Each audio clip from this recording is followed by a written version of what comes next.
Then the question had better to be cleared up at once. Aunt Augusta, a moment. At the time when Miss Prison left me in the handbag, had I been christened already?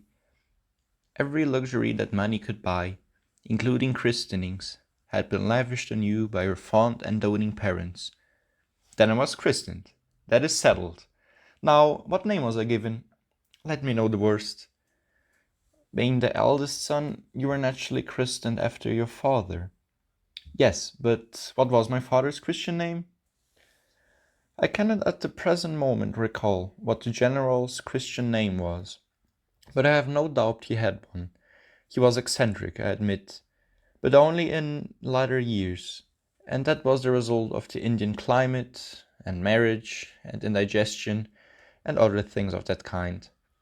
Algy, can't you recollect what our father's Christian name was?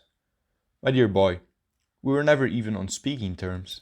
He died before I was a year old. His name would appear in the army list of the period, I suppose, Aunt Augusta? The general was essentially a man of peace, except in his domestic life, but I have no doubt his name would appear in any military directory.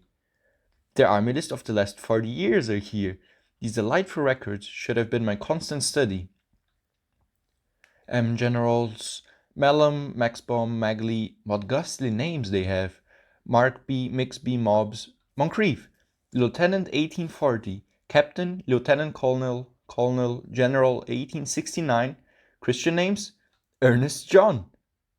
I always told you, Gwendolen, my name was Ernest, didn't I?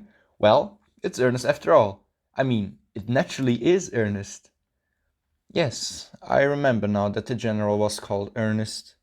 I knew I had some particular reason for disliking the name. Ernest, my own Ernest.